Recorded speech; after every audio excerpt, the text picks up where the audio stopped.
Malaysia panik total usai disindir Madam Pang soal supporter Malaysia yang protes harga tiket. Timnas Malaysia disebut siap mundur dari turnamen Piala AFF U23 tahun 2025. Seketika Garuda fans bisa heboh ketika mendengarnya. Belum juga peluit babak pertama ditiup, Piala AFF U23 2025 di Indonesia sudah menyulut panas luar biasa. Sorotan tak hanya tertuju pada kekuatan timnas, strategi pelatih atau kesiapan stadion, tetapi juga ada drama luar lapangan yang menggelegar terlebih dahulu. Dan pusat dari segala polemik ini tak lain dan tak bukan Malaysia, negeri jiran kembali jadi headline. Namun bukan karena prestasi atau manuver taktik tim mudanya. Justru sebaliknya, Malaysia disebut-sebut sedang berada dalam posisi paling memalukan di pentas ASEAN.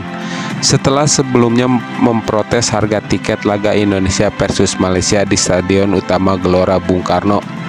Mereka menilai harga tiket terlalu mahal. Kini Malaysia justru dirumorkan siap mundur dari turnamen AFF U23 tahun 2025. Alasannya klise dan menggelikan, tidak selevel. Awalnya proses dari sejumlah supporter Malaysia tampak seperti suara wajar dari fans kecewa. Namun seiring waktu, nada protes menjurus ke arah politisasi dan pengerdilan tuan rumah. Media-media Malaysia mulai melontarkan narasi ofensif. Bahkan ada yang terang-terangan menyebut bahwa turnamen ini tidak sebanding dengan standar mereka. Hal ini berpuncak saat akun media Malaysia One Football mencibir undangan PSSI untuk FIFA Matchday September 2025 dengan nada sinis. Mereka menyebut turnamen level apa ini, beda level dengan Malaysia. Kalimat itu meski terlihat sepele menjadi pemantik kemarahan netizen ASEAN. Terlebih mereka mengucapkan ini hanya beberapa hari setelah Malaysia sendiri memprotes harga tiket turnamen AFF U23 yang bahkan belum dimulai. Kontradiksi pun mencuat, mereka bilang tidak selevel tapi masih ingin bertanding. Mereka merasa harga tiket kemahalan, tapi tetap menunggu kesempatan datang. Namun di tengah panasnya suasana, sebuah suara dari Thailand tiba-tiba menggemparkan. Madam Pang, ketua Asosiasi Sepak Bola Thailand, tampil dengan gaya tenangnya yang khas dan menghantam Malaysia tanpa ampun. Saat diminta pendapatnya terkait protes harga tiket dan komentar Malaysia yang merasa tak selevel, jawaban Madam Pang pun menjadi sindiran paling telak tahun ini. Kalau ada yang merasa tidak selevel, ya jangan datang, tapi jangan jadikan harga tiket sebagai alasan untuk mundur sebelum bertanding, ucapnya. Dalam wawancara seusai memantau latihan timnas Thailand U23, ia melanjutkan dengan nada lebih tajam. Sepak bola adalah tentang keberanian menghadapi tantangan, bukan tentang mencari pembenaran ketika mental mulai goyah. Kalau datang hanya untuk menilai stadion atau harga tiket, lebih baik tinggal di rumah saja. Pernyataan itu membuat banyak pihak langsung terdiam tanpa menyebut nama negara secara langsung. Tapi jelas semua mata tertuju pada Malaysia. Kalimat-kalimat dari Madam Pang dianggap sebagai sindiran paling menusuk yang pernah diucapkan dalam konteks sepak bola ASEAN.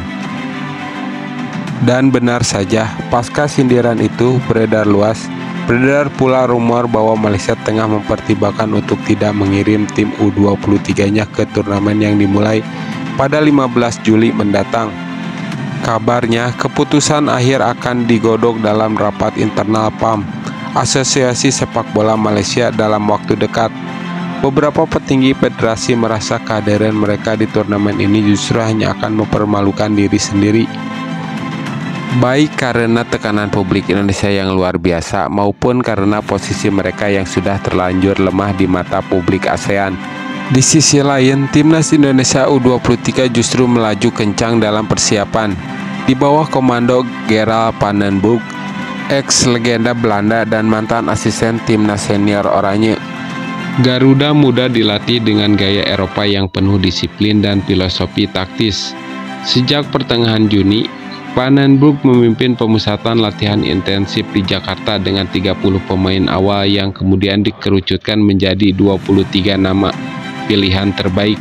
Dan latihan dilakukan 2 kali sehari mulai dari pemantapan posisi bertahan hingga skema counter attack cepat. Bahkan sang pelatih disebut rajin menonton rekaman pertandingan Liga 1 hingga tengah malam hanya demi memahami karakter setiap pemain secara detail. Atmosfer internal tim pun kian positif. Pemain-pemain muda seperti Arhan Kaka, Janadin Paris, dan Altaf mengaku menikmati gaya latihan Pak Nanbrook yang keras tapi memberi ruang ekspresi. Tak hanya fisik dan teknik, pelatih asal Belanda itu juga mengasah aspek psikologis pemain.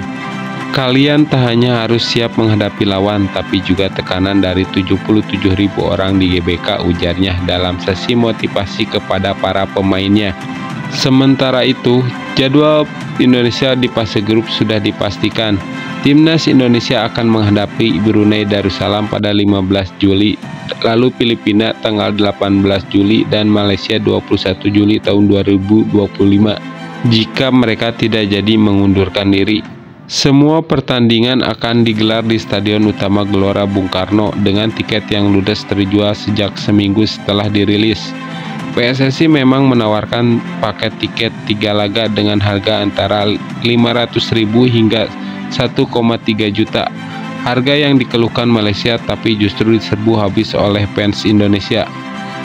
Presiden PSSI Erick Thohir pun akhirnya bersuara. Ia menegaskan bahwa harga tiket sudah disesuaikan dengan standar internasional dan kapasitas stadion. Kami tidak menjual pertandingan murahan. Kami menjual atmosfer, pengalaman, dan kualitas stadion. Ini bukan sembarang venue, dan kami memastikan turnamen ini mencerminkan kelas Indonesia sebagai tuan rumah yang bermartabat, tegasnya.